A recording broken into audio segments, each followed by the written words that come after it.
الآن صافرات الإنذار تدوي في مدينة تل أبيب. حسن ابقى معنا. نعم نحن معك. إذن صافرات الإنذار تدوي في تل أبيب الآن، ويبدو أننا سنكون على موعد مع دفعة صاروخية باتجاه المدينة لأول مرة هذا اليوم.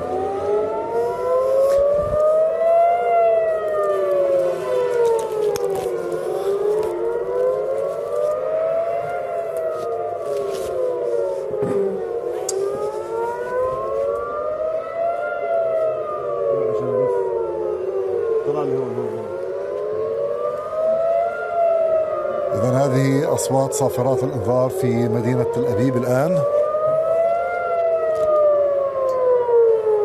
وعادة بعد أقل من دقيقة تصل الصواريخ من قطاع غزة.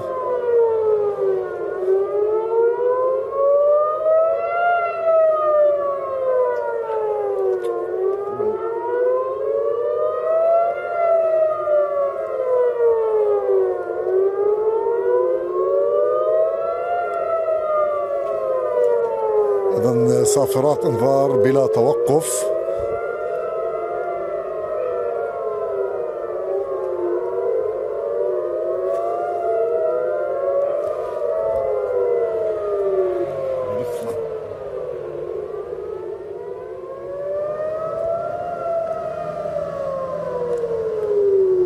إذن حسن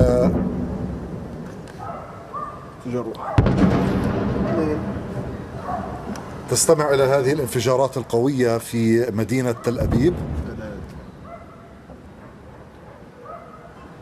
3 انفجارات في مدينة تل أبيب الآن، لكن دون اعتراضات من جانب المنظومة الدفاعية على الأقل من المكان الذي نقف به.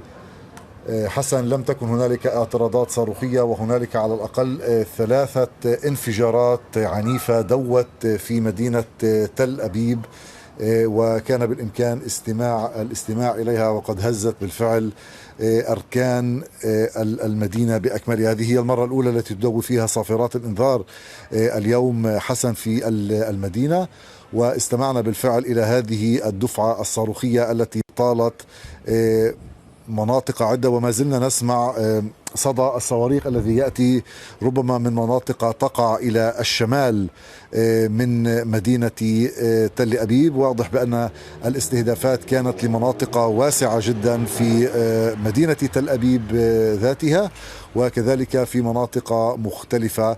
لم تكن هنالك اعتراضات صاروخية حسن بالفعل في سماء المدينة، وواضح بأن هنالك عدة انفجارات قوية هزت الأركان المدينة وأيضا الضواحي الشمالية. نعم. على كل كتائب القسام ونحن نتحدث معكم فيما إذا كانت هنالك. نعم. كتائب القسام بالفعل أعلنت الآن أنها تقصف تل أبيب ردا على المجازر الصهيونية في حق المدنيين كما تقول كتائب القسام. إذن